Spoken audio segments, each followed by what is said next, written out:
my hero. That's who I chase. Now, when I was 15 years old, I had a very important person in my life come to me and say, who's your hero? And I said, I don't know, I got to think about that. Give me a couple of weeks. I come back 2 weeks later. This person comes up and says, who's your hero? I said, I thought about it. You know who it is? I said, it's me in 10 years. So I turned 25 10 years later. That same person comes to me and goes, so are you a hero? And I was like, not even close. No. She said, why? I said, because my hero is me at 35. So you see, every day, every week, every month, and every year of my life, my hero's always 10 years away. I'm never going to be my hero. I'm not going to attain that. I know I'm not. And that's just fine with me because that keeps me with somebody to keep on chasing.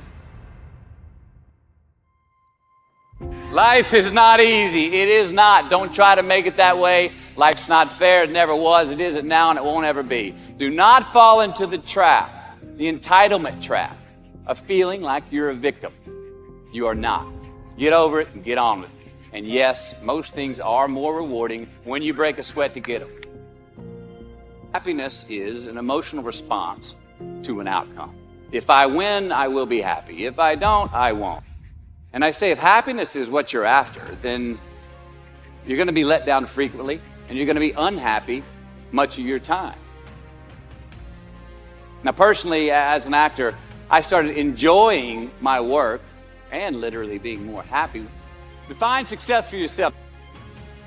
A few years ago, and I went to a voodoo shop, and they had this wooden partition against the wall with these columns, and in these columns were all these vials of these magic potions, right? And the headings above each potion defining what they would give you were things like fertility, health, family, legal help, energy, forgiveness, money. Guess which column was empty? Money. Let's admit it. Money is king today. It's what makes the world go round. It is success. The more we have, the more successful we are, right? It's a get rich quick on the internet, richest 15 minutes of fame world that we live in, and we see it every day. But we all want to succeed, right? So the question that we got to ask ourselves is what success is to us, what success is to you. Is it more money? Maybe it's a healthy family. Maybe it's a happy marriage. Maybe it's to help others, to be famous, to be spiritually sound, to leave the world a little bit better place than you found it. Continue to ask yourself that question. Now, your answer may change over time, and that's fine. But do yourself this favor. Whatever your answer is, don't choose anything that will jeopardize your soul. Prioritize who you are, who you want to be, and don't spend time with anything that antagonizes your character. All right, life is not a popularity contest. Be brave, take the hill, but first answer that question, what's my hill? So first, we have to define success for ourselves. And then we have to put in the work to maintain it. Take that daily tally. Tend our garden. Keep the things that are important to us in good shape. Where you are not is as important as where you are. Defining ourselves by what we are not is the first step that leads us to really knowing who we are.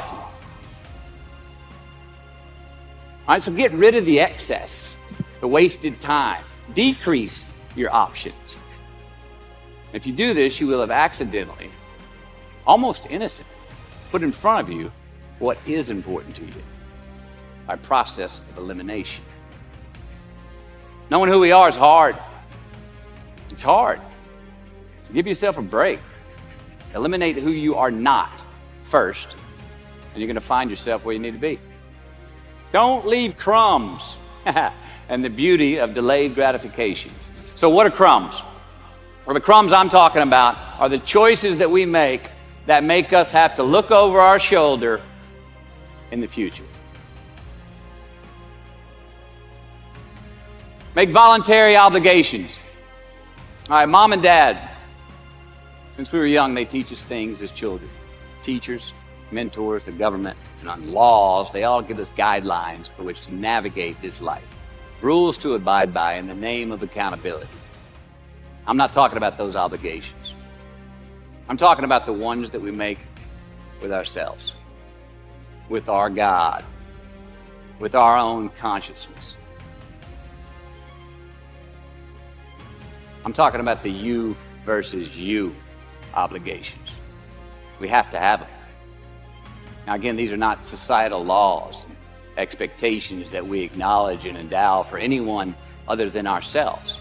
These are faith-based obligations that we make on our own. And ask yourself, do I deserve this? Now what happens when we get that feeling? Tense up. We have this sort of outer body experience where we are literally seeing ourselves in the third person. And we realize that the moment just got bigger than us. You ever felt that way? I have.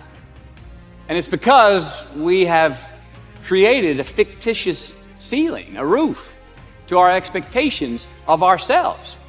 A limit where we think it's all too good to be true. But it's not. And it's not our right to say or believe it is. We shouldn't create these restrictions on ourselves. If we stay in process, all right, within ourselves, in the joy of the doing, we will never choke at the finish line.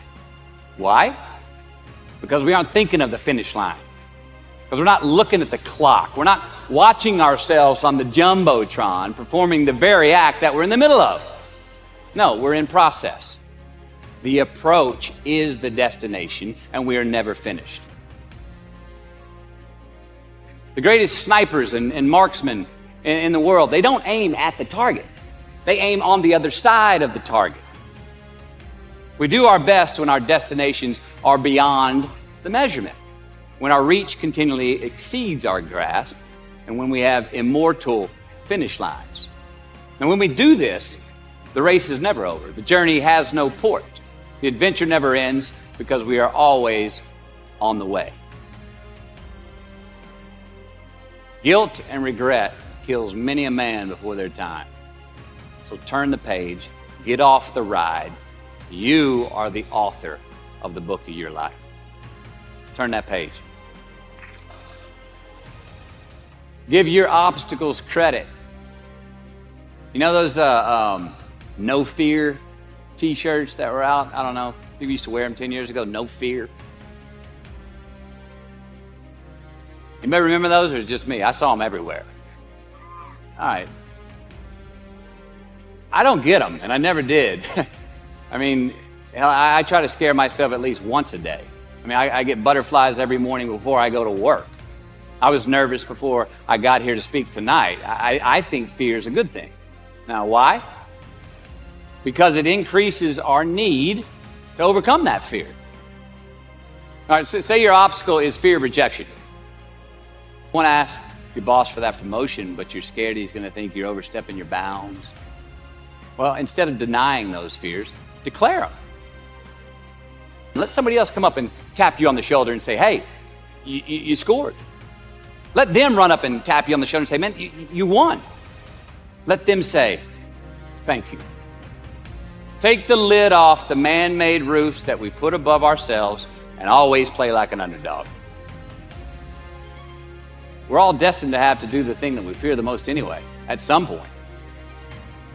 So give your obstacles credit, and you will, 1, find the courage to overcome them, or you will, 2, see more clearly that they're not really worth prevailing over.